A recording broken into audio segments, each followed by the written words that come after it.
Salve, salve galera, tudo beleza, tudo tranquilo e tudo certo com vocês, pessoal? Bom, eu sou Júlio Costa, criador de conteúdo aqui do YouTube, onde sempre nós estamos postando aí as informações do mundo rodoviário para vocês, galera. Bom, gente, lembrando que existem as minhas redes sociais, Júlio Costa, Pé na Estrada, ônibus e caminhões, onde sempre nós estamos postando alguma coisa por lá também, tá? Galera, este vídeo específico é para eu dar a minha opinião e também alguns questionamentos aí a respeito da entrevista que o Cabrini para a, fez com Sidney Piva de Jesus, né, o atual dono aí da empresa, né? Então, eu sei que tem alguns canais que já começaram a abordar isso daí e eu quero dar a minha opinião, tá? Lembrando que o que eu vou falar aqui é baseado em algumas perguntas também num dossiê que eu tenho que eu vou mostrar para vocês. Já que o Sidney supostamente, eu tenho que usar esse termo aqui, né, é investigado aí segundo algumas denúncias como quebrar empresas, entre outras aí. Então eu quero mostrar o que eu tenho aqui em mãos, porque quem me mandou deu um trabalho danado para juntar as informações, né? Bom, galera, lembrando, deixa o like, se inscreva no canal e ative as notificações. Sobre a entrevista, galera, eu vou dar a minha opinião, tá? Eu achei ela um pouco fraca. Até entendo aí que a televisão tem um tempo curto, né? O Cabrini poder fazer entrevistas com ele. Só que assim, no meu ponto de vista, ele deveria focar também na aérea, como também na parte rodoviária. Para mim, faltou muitos questionamentos, como o caso aí de Nova Friburgo, porque que o Sidney pulou fora após assinar o contrato, né? Segundo, se o empresário tem condições aí de comprar esses 105, não sei quantos ônibus que tem até uns elétricos, né? Que vai estar rodando lá na região de São José dos Campos. Se a Itapemirim tem caixa suficiente para isso, né? Outras questões aí que ficou em pauta, né? Que eu achei, assim, algumas coisas que eu fiquei interessante. Como é que ele conseguiu comprar uma empresa da família Collor, que segundo ele disse que o Camilo Collor disse que ele não confiava nos familiares dele. Como é que você vai dar uma empresa na mão de uma pessoa que você não conhece por um valor de R$ 1? É muito estranho, né? Isso aí até agora está martelando a minha cabeça aqui e eu estou tentando entender sobre isso. Bom, galera, sobre algumas questões aí que eu achei interessante, né, eu separei aqui, fiz uma colinha, né? Mas o que eu acho interessante a gente vai falar com vocês aí. Bom, galera, sobre essa questão que o Sidney falou aí de que ele é um empresário de sucesso, ele é um empreendedor, né, que recupera empresas. Porém, o meu dossiê que eu tenho aqui mostra outra questão, tá? E eu quero abrir para vocês aqui que eu achei bem interessante, tá? Vou desligar a minha câmera aqui e já vou mostrar para vocês aí o que que eu tenho, né? Bom, já mostrei algumas partes aí, né? Relacionado a isso, mas eu vou mostrar para vocês. Bom, deixa eu só aumentar. Bom, é claro que vocês não estão me vendo aqui, né? Tá assim, ó. Segundo o dossiê que eu tenho, deixa eu só aumentar um pouquinho aqui para vocês verem melhor, né? Aliás, deixa eu voltar um pouquinho. Tá assim, ó. Os golpes. Parágrafo 3, 1, né? O caso da Matrizaria Murilo, que diz o seguinte: os irmãos Abor Murilo, Hector Murilo e Raul Murilo e Silvio Murilo representavam a segunda geração de sócios da Matrizaria e Estamparia Murilo Limitada, empresa familiar que angariou a respeito e consideração em seu nicho de mercado graças a mais de 50 anos de atividade responsável e competente. Eles receberam uma oferta da compra de Sidney Piva e Camila Valdívia em janeiro de 2015. Assinaram a transferência das cotas sociais, tendo como contrapartida a promessa de compradores de que os sócios retirantes não seriam atingidos pelas dívidas da sociedade. Pactuou-se igualmente o preço de 13 milhões de reais pelas cotas sociais, tudo documentado por contrato firmado entre as partes. Ocorre que a transação empresarial revelou-se um verdadeiro engodo. Os réus Sidney Piva e Camila Valdívia, logo depois da assinatura do contrato, transferiram a sociedade a terceiros, administrando-a por intermédio de laranjas. Assim diz o dossiê aqui, tá? Estou mostrando o que chegou até a mim, que eu tenho esse questionamento para fazer para eles, né? Tanto a Camila como o Sidney. Passaram a gerir o negócio de forma predatória, dando fim aos ativos empresariais e constituindo outras tantas dívidas de modo a criar um passivo hoje impagável.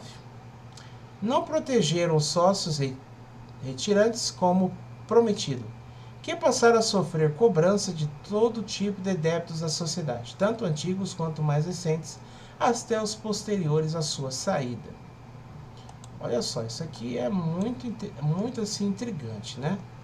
Os antigos sócios da empresa entraram na justiça em São Paulo contra Sidney, Camila, Gitan, inclusive a aviação Itapemirim, pedindo o pagamento de 20 milhões. O processo ocorre no Tribunal de Justiça do Estado de São Paulo sobre o número 11.09755/2018-826. Então esse é o número do processo, né? E aqui é o contrato aí da empresa, né, que está na Receita Federal, né? Que está falando aqui, ó, né? Bom, outro caso aí também, galera, que eu quero questionar o Sidney, é sobre a Grampos e Aço. Vocês sabem disso aqui, né? Bom, segundo o dossiê diz o seguinte: um outro golpe aplicado pelo trio foi na cidade de Guarulhos, em São Paulo, e teve bastante repercussão. Trata-se do caso da empresa Grampos Aço. Corre no Tribunal de Justiça de São Paulo, por meio do processo número 10, 19.090-75/2017-826-0100, uma ação de reintegração de posse com pedido de tutela de urgência, impetrado pelos antigos proprietários. Segundo o processo, Gitan Incorporação em Construção Limitada, de propriedade de Camila e Sidney, firmou um contrato de compra e venda com a Grampos e Aço em 31 de março de 2015. Por meio desse contrato, a Gitan assumiria o negócio da Grampos e Aço e se comprometeria a pagar os passivos trabalhistas, impostos, cumprir os acordos funcionais e pagar as dívidas bancárias. Em troca disso, os antigos proprietários passariam 100% das ações de Grampos e Aço para a Gitan. O que ocorreu de fato é que nenhuma das obrigações assumidas pela Gitan em contrato foram cumpridas. Os funcionários foram demitidos sem receber nada. Os compromissos contratuais com os clientes foram quebrados e todo o maquinário da empresa foi dado para outra empresa deles. A Murilo, agora, os antigos proprietários cobram na justiça a retomada dos bens e negócios perdidos pela empresa. Um dos antigos proprietários da Grampos e Aço, o senhor Léo Marconi, escreveu o seguinte desabafo sobre o negócio. Ele descreve muito bem o modus operandi do trio e consequência resultante para a empresa. Eu não sei se vocês vão conseguir enxergar o que foi o depoimento dele aqui, mas vou ver se eu consigo dar uma aumentadinha, né? Para vocês verem melhor. Ó, eu vou ler aqui, ó. Infelizmente, deu tudo errado. Eles são estelionatários, segundo o dossiê. Sidney Piva, Camila Valdívia e Gitan não respeitam o contrato. Não pagam absolutamente um centavo do concordado.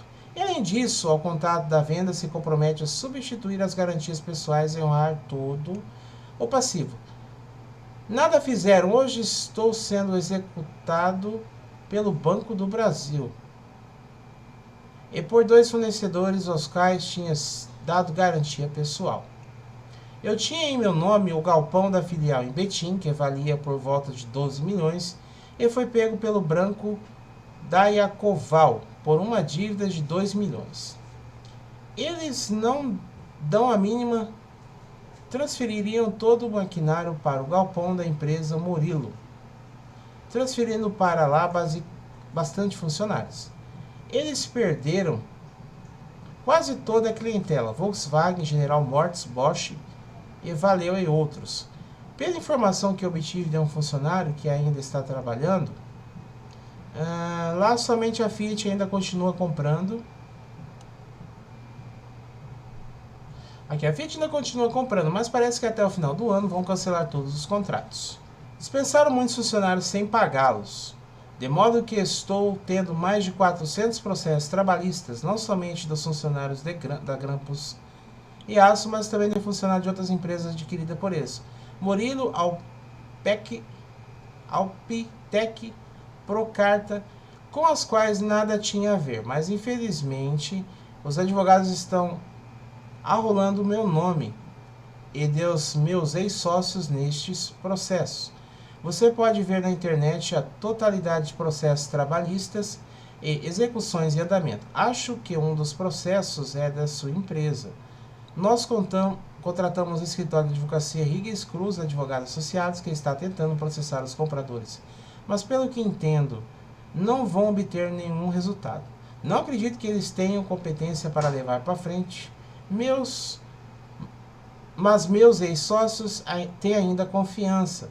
Em vista de que tudo isso transferirei para a Itália, já que no Brasil não tem algum futuro, já que perdi todos os meus recursos. E aí vai longe, né, gente? Aí tá aqui a situação cadastral, né? Tudo fábrica de grampos e aço, a situação, né, que está envolvendo isso daí. Então, é uma questão muito complicada. Quem quiser aí depois desse dossiê, né, pode entrar em contato comigo. Aí tem a Dalsóquio também, né, que tá falando aqui sobre esse assunto. Então, assim, galera, é muito complexo. Eu não vou entrar muito, senão o vídeo vai ficar muito longo, né? Mas são 3 coisinhas aqui que eu achei interessante. Aí tá aqui, ó, o Milton e a Camila na época da Dalsóquio, tá uma foto aqui, né? Vocês sabem que o Milton foi preso aí, segundo informações de que ele fez algumas coisas aqui na Dalsóquio que não eram muito certo, né? Então, por aí já se vê toda essa questão, né? Outra questão, galera, que ele fala aí que acabou, assim, pegando uma dívida da Itapemirim, hoje transformou a Itapemirim numa grande potência. Já que transformou-se numa grande potência, por que tem motoristas reclamando, já que eu mostrei aqui já em vários vídeos anteriores, que parcelaram o pagamento em relação a novembro em 2 vezes? O salário de novembro e recebi em 2 vezes agora no mês de dezembro. A primeira recebi no começo do mês, a segunda no dia 17. Segundo o Sidney, diz aí que sustenta mais de 5 famílias. 5 mil famílias, né, na empresa aí, 5 mil trabalhadores.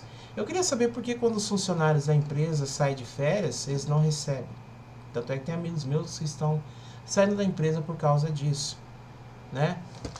Tem muita coisa aqui interessante que eu preciso comentar com vocês, né? Bom, ele disse que pegou a empresa quebrada nessa questão toda aí. Outra coisa que o Cabrini pergunta é que a Itapemirim tirou aí 70 milhões. O Sidney diz que não, foi 60 milhões da empresa para a criação da ITA, linhas aéreas, né? E o Cabrini faz uma pergunta que eu sempre faço aqui: o porquê que ele tirou esse dinheiro que era para pagar os credores? Segundo o Piva, né, ele disse que isso aí foi uma autorização da vara de falências, né, das recuperandas, que deu essa autorização. Lembrando, galera, que na época da pandemia, a Itapemirim alegou que não podia bancar os funcionários aí, né? Aliás, o dinheiro não viria a ser revertido para os credores por causa da pandemia, né?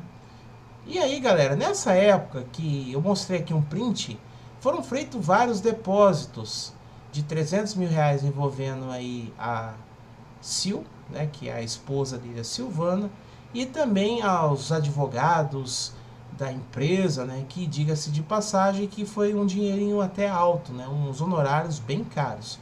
O que soa assim muito estranho tudo isso daí, né? Isso aí que eu acho que faltou aí o Cabrini fazer essas diversas indagações ao Piva.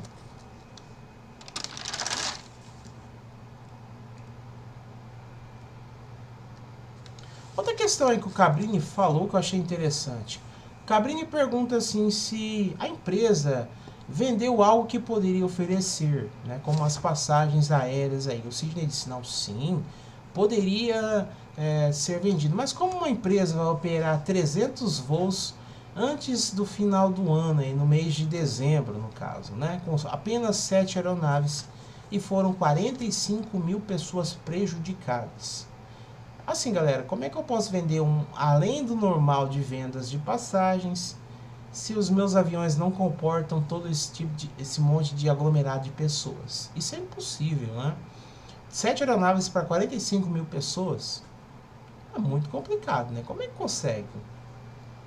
Não vendeu passagens demais, ou seja, não vendeu passagens demais além da demanda de aeronaves que estavam disponíveis? É uma coisa assim que eu fico me perguntando muito, né?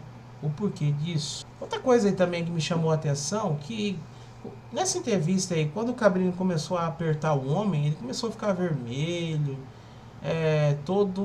começou a suar frio, né? Que eu falei, nossa, o homem parece estar passando mal. Só que assim, o Sidney já está no meio de um monte de gente importante, como foi lá nos Emirados Árabes, participou de várias lives de inauguração da empresa, ele não ficou tão nervoso na frente do Cabrini. Principalmente quando o Cabrini começou a perguntar para ele sobre a questão assim que os clientes foram lesados, ele dizendo que não. E o Cabrini falou, não, a nossa empresa tem todo o suporte para dar para os passageiros, tem toda a questão aí para atender a demanda, atender o público.